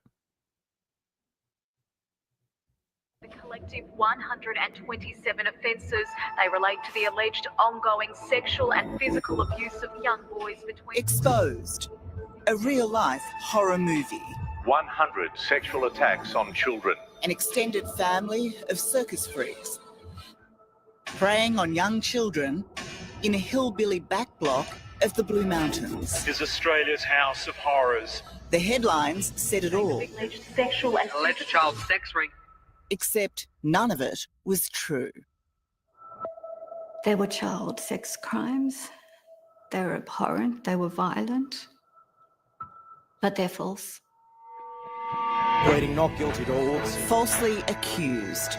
Like in a way, I almost feel like I would rather be accused of murder. Thrown into jail. Because people said 25 years to life, and I hadn't felt dread like that before in my life, and I was so afraid. Abused, assaulted, reviled. Sorry, I have to stop it, otherwise they will come for me.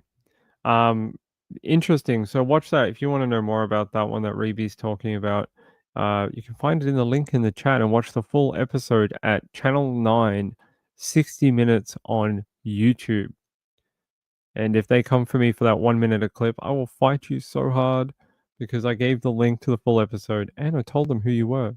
So I will kick your butt. Hey Muffin, what's up, buddy? Oh, you can see his little orange head. Muff, come here. Look up. Look up. Look up. Hey, buddy.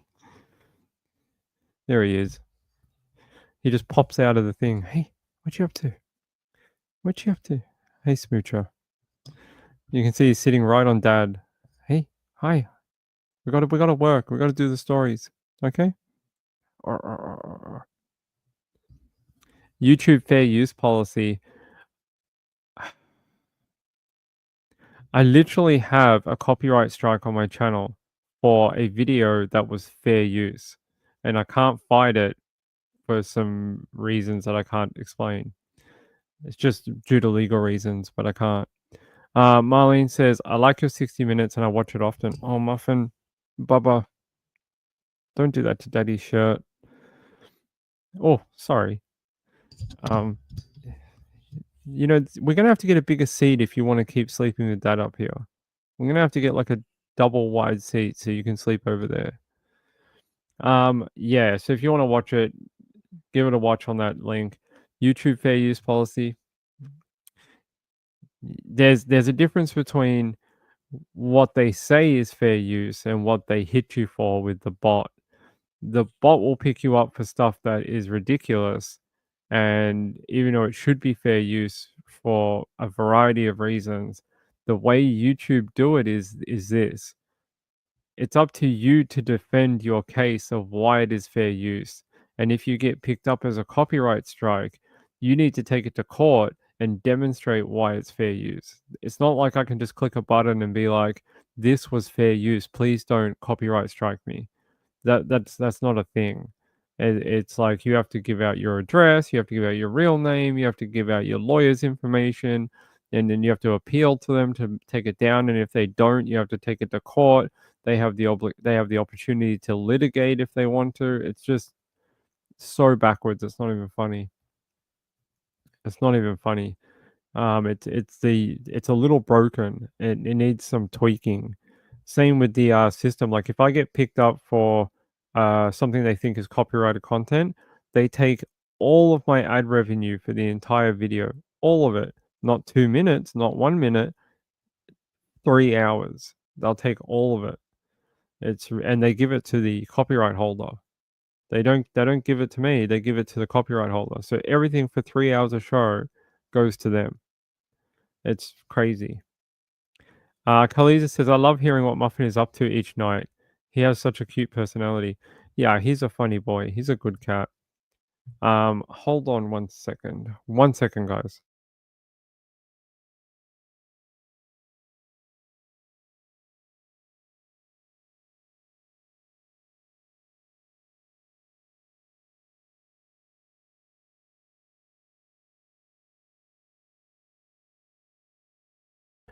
Wearing a knitted jumper was a bad idea with a cat next to me.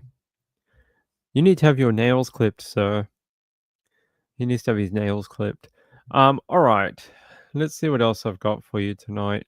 Oh, yes, this. So to end the show, we started with Cyclone Tracy, right? But in my lifetime, there's a second natural disaster that happened around Christmas that I think affected me more than Cyclone Tracy. Cyclone Tracy happened 10 years before I was born.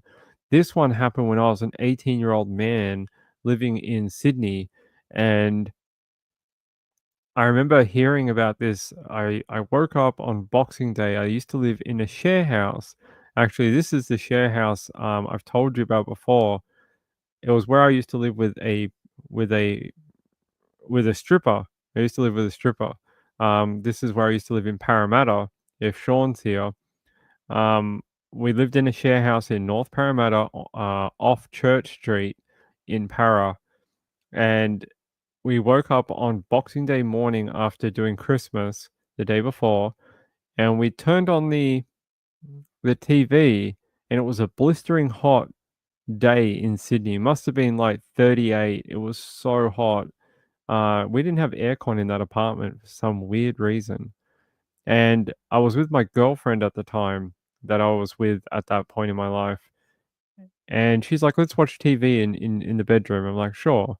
So I turned on the television. They're talking about this earthquake in Southeast Asia. And I was like, wow, that's pretty crazy. And then they're saying, oh, it's not just an earthquake. There's a giant tsunami that's not only going to affect like Sumatra and places over there, it's also going to affect places in India. And it was so severe that it was going to wipe out many coastal areas around the world. And I showed you a documentary a few weeks ago, and it's very, very good. Watching it, it took me back to that time. Listening to the guys that work for, I don't know if they're what US government is it, USGS or one of them. They're all based in Hawaii, and they were trying to figure it out because they didn't have a contact in Asia back then. They're like, who do we call? And we don't know who to call over there because one, we don't speak Indonesian, and we don't normally liaise with people in these countries, especially on these coastal areas. And two, in that part of the world, they didn't have the water data that they do in, say, the USA, Australia, England, where we have water level, like things in the water that'll tell you, like, oh, it rose 2 feet today, or it went down a foot. Like they have these type of measurement devices, but in this part of the world, they didn't have any, so they were unable to see any data from the tsunami. And it took a very clever guy at the agency to write a piece of code that gave them a timeline, spreading out from the epicenter of the earthquake of who was going to be hit next and who they had to try to get in touch with. Apparently, one of the first people they called was Australia, because we have a good working relationship with the USA, and they called our people, and they're like, hey, you guys are way closer to them than we are. Do you have any contacts in Indonesia and India? to contact and try to get these people evacuated. And apparently Australia told them, yeah, we do, but by the time we get in touch with them and try, it's already going to be there. And they were basically saying by the time they had figured out what was going on, it was over. The wave would hit the area and they'd be wiped out before they could even make the phone call and try get evacuation orders and alerts out. It just, yeah, it was pretty crazy. Yes, I can. I think it's on Nat Geo. 1 second.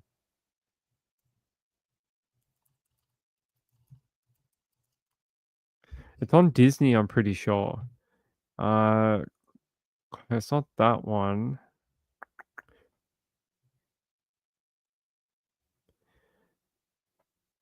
Give me 1 second. It's this one. It's Tsunami Race Against Time. It's on Hulu and Disney Plus. I don't have a link for it because it's on those services. Oh, they actually put it up. They put it up on the Nat Geo YouTube channel. So I can give you the first episode. Yes, it is the first episode. I can give you the first episode of the documentary. Yeah. So this was back in 2001. Is Ping going crazy? I'm pretty sure it's 2001. No, 2004. See, it's the 2004 Indian Ocean tsunami. Never seen anything like it. It happened on Boxing Day in Australia. We call it the Boxing Day tsunami down here. Here. See, Boxing Day earthquake is what it's often called, or the Boxing Day tsunami. So it hit the epicenter was off the coast of Aceh in northern Sumatra, Indonesia, and it was huge. A major earthquake with a magnitude 9.2, 9.3. This thing, apparently in the documentary, they say modern humans hadn't seen an earthquake that big in the last, I think it was 70 years. In 70 years, no one had seen an earthquake of this magnitude. So here, I'm actually going to fix something. Give me a sec.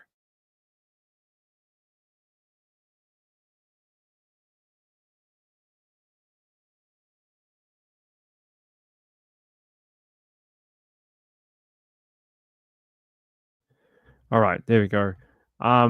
So it happened up. Am I getting the right thing? Hold on. Why is this not doing this all of a sudden?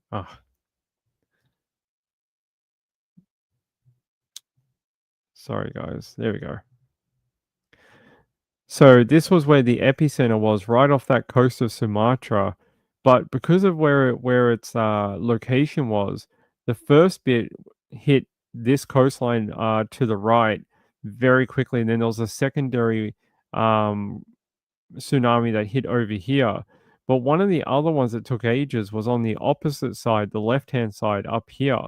And it's very strange because normally when we think of tsunami, like in Japan, it only hit like Japan. That was it. And we're like, oh my God, it's crazy. But this one was almost like multi-directional, which most are, but it just so happened that there was land masses that it was able to reach and cause damage. Let me just grab Indian Ocean tsunami. I think we've all seen the footage from back then. Yeah, let's go to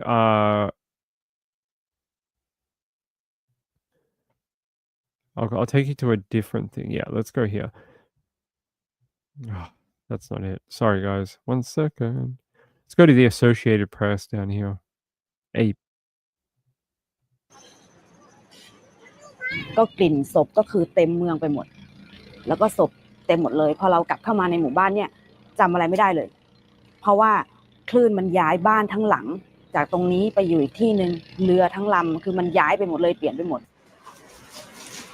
นานมากค่ะเห็นทะเลไม่ได้แบบ 5-6 ปีเลยเห็นแล้วก็แบบแพนิคเห็นไม่ได้เลยไม่ไปทะเลแบบ 5-6 ปีแล้วก็เราว่ายน้ำไม่ได้ด้วยคือแล้วก็ยิ่งทำให้แบบแพนิคแล้วก็กลัวน้ำไปเลยไม่เล่นน้ำทะเลตลอดชีวิต ถึงตอนนี้ก็ไม่เล่นแต่ว่าเวลาเห็นทะเลอย่างเงี้ยค่ะถ้ามีคลื่นใหญ่ๆถ้าเป็นทะเลกว้างๆเราก็ยังกลัวอยู่แต่ว่าเราก็ต้องอยู่กับมันให้ได้เพราะว่ามันเป็น You hear her talking that she can't even see the sea nowadays, that it causes like panic attacks for her, and she's never been back in the water since. I was hoping to find some archival footage from back then, but it seems to be they're all tucked up in documentaries and they're hard to get a hold of. Hey, tsunami. Muffin, stop. Muffin, stop doing stuff. Hold on. Orphans and survivors. Yeah, I just can't show you very much. ABC News Australia here. All right.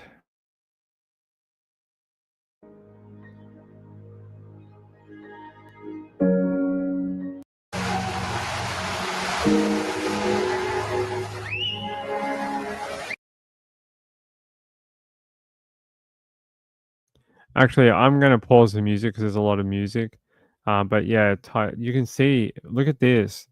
This was some of the very first waves to come in, and I don't know what it would be like to be on holiday with my family and then be like, why is the surf so mental? Why is everyone running away from the coast? You can see it just comes in like a bulldozer. It would be terrifying for sure. Phuket, Thailand. Muffin. Let's see if they got any more footage from back then. Tsunami hazard zone. Let's see if we get any more archival footage. No more archival footage, but I think that first bit, that bit there, apparently there was people that were watching these waves on the horizon for about, I think it was like 20 minutes or something. And they were like, why is it so tall? Why is it such a giant line in the horizon? And then it started getting close. There was a lot of British tourists as well, a lot of British, Australian, other countries. Khaleesi said a lot of the tourists in the resorts were filming the tsunami instead of finding higher ground because they just didn't realize. They just thought it was something weird. I don't think they understood. Well, like those people said in the documentary, it had been 70 years. In 70 years, no one had seen a earthquake as bad or a tsunami like this. Like this is 9 years before the 2011 Japan tsunami. So it's a long time before the world saw that one. And this one was in 2004. I'm not even sure when the one before this that would have been comparable would have been. So a lot of people would never have seen this in their lifetime. And now people realize they see the one in 2004, the one in 2011. It's more wider understood. People know what to look at. But yeah, they just don't understand. Carolina says they say the tide often goes way out and people are shocked. They wish I could show you a photo of it. I think in that Nat Geo one there is a photo of people standing in the like where there should be water. Let me see if I can track it down. It might be in the first episode. There's a bit where you can see there's no water. It's like should be a bay, and it's just been emptied out. But that's sort of like this is what was going in the tsunami. Like, look at all this wood and glass and metal. This is what people were injuring people. Let's see. I don't know if they've got the photo of the bay just disappearing. There you can see the tsunami on the horizon there. It doesn't look like much, but it's like a kilometer out to sea. It looks like a wave that's very close to you. You're like, oh my god, a wave, but that's a kilometer out, and it looks tiny, but when it gets close to you, it's massive. I don't know what episode it's in, but if you watch the entire 3 parts or 4 parts, whatever it is, you'll see it. They actually show this one where it looks like there should be water there, but people are just walking around on reef and sand and sandbars, and people are yelling like, "No, come in! You can't be out there! Like, don't be out there. You're gonna get smashed by water." And they're trying to call them back in, and people are not listening, and Yeah, unfortunately, I don't think it's in there.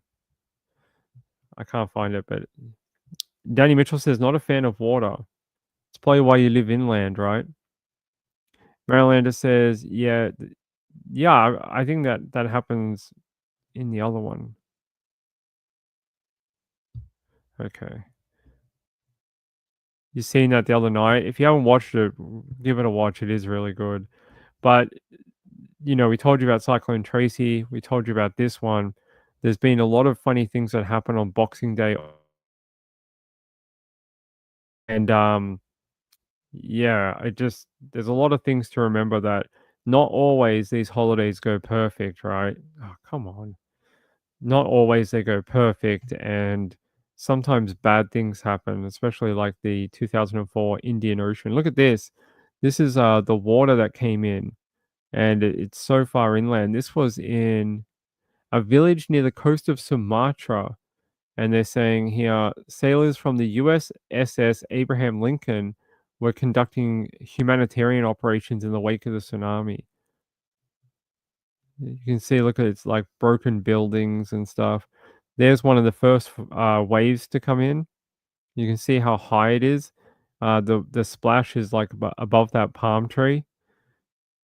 There's a memorial. There we go. There's the coast of Sumatra. Ah, that's pretty cool. Can we see that? This is the ripple effect from the earthquake where the tsunami went. You can see it hit that coastline, hit these ones. That's very cool.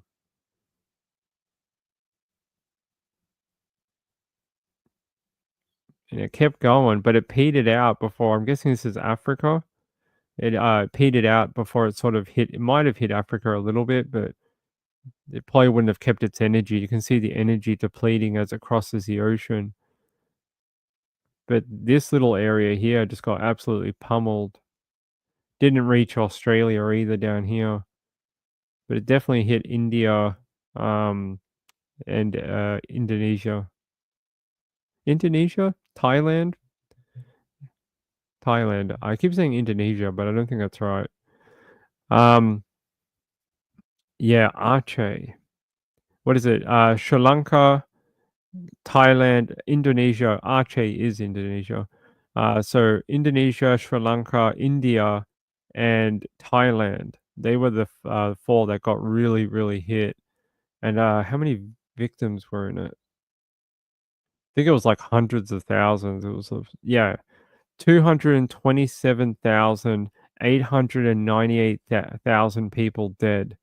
So almost 250,000 people died that day from the tsunami and earthquake. Brutal. Yeah, I feel like we're telling just the bad stories about things that happen. I feel it's like, why do we only tell the bad stories? But be thankful there's no earthquake and tsunami on your Boxing Day or Christmas. I think that's the best way of summing it up. And to remember those people from all over the world, not just people from those countries, tourists. There were so many tourists. If you watch a documentary, you'll see a young British family. They were trying to celebrate their Christmas, and oh my God, that little girl who sings the Christmas carol at the start of the documentary. She's probably a very cute little girl who's probably 25 by now, but I'm sorry, my little sweetie, you can't sing. It's like nails on a chalkboard. Gayla says Mother Nature is amazing and deadly. That is true. So yeah, if you need any documentaries to watch over the Christmas, Tsunami Race Against Time is a good one about the Boxing Day earthquake and tsunami. The other one that's really good is Cyclone Tracy, the one I posted on Twitter. If you can't find it, it's called Tracy Force of Nature. I think it's really good. And that's it. That's it. We'll be back tomorrow, though. We will be back tomorrow. Gayla said there was a famous British brother and family all died in Phuket. Yes, I think they detailed them in the doco too. Carolina says, Merry Christmas to the Ping household and all the pingers that make me feel part of something. You are part of our family here at Nights of Ping for sure. Give me 1 second and thank you for the super chat. I very much appreciate it. 1 second.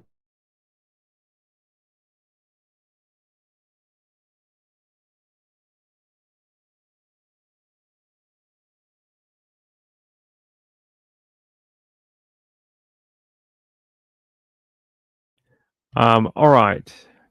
Gayla says, are you still locked out of Facebook? Yes, but I hope to have that resolved in the next 24 hours. I just didn't want to log into everything when I knew I was going to tear that old computer apart and install a new one. I didn't want to get like too comfortable because, yeah, it was just going to get torn apart and new hard drive, new RAM, new motherboard. So I just, yeah, now that this one's a stable one, I can start getting more comfortable. But hey, thank you very much. Have a great Christmas. I know it's early Christmas morning for a lot of you. Um, I will see you tomorrow on Christmas Day. We're going to do another one on Christmas Day, and we're going to have a lot of fun. We'll have a lot of fun tomorrow. Sorry about Muffin grumbling down here, buddy. We're going to have to put a silencer on you. We're going to have to put a blanket over you while we're doing our show. How does that sound? Do you want a blanket? He probably likes that. He likes blankets. No, we're not going to do that to you. Hey, you funny cat. Retired RN says, thanks, Ping, and Merry Christmas to everyone. Merry Christmas to all of you. Remember, Santa is watching. He is watching. Check NORAD. You'll see Santa. He is everywhere. He is just like other spiritual beings. They tend to be everywhere. All right, one last check. Where is he going? He's finished with the USA almost. He's going to Santa Fe, New Mexico. He was just seen in El Paso, Texas. So all our Texas people, Santa has visited you, and he's heading to New Mexico now. So all the children in New Mexico will get their presents. Perma says, me and Pika Pika wish all the poor babies and families Merry Christmas and Happy Holidays. Yes, he will get some turkey or ham later, I promise. Yes, they say good night, Muffin. Good night, Muffin. Muffin, good night. You gonna say hello to people? Come up here. You can see his little ears a little bit. Hey. You gonna jump up? Hey. Yeah. Look, a little face. There he is. Hello. No, don't bite, Dad. Don't bite, Dad. He's like, you annoyed me, so now I'll bite you. All right. Love you all. Have a great Christmas day. Hey, buddy, what's wrong? And I will see you tomorrow with more muffin, and more stories of crime, and hopefully some good stories for Christmas Day. Yes, good. Merry Christmas to all of you. If you don't celebrate Christmas, happy December 25th and day off day. Happy happy shops closed day. Enjoy your day without retail trading. Have fun with that, all people who don't celebrate Christmas. Good night. Bye.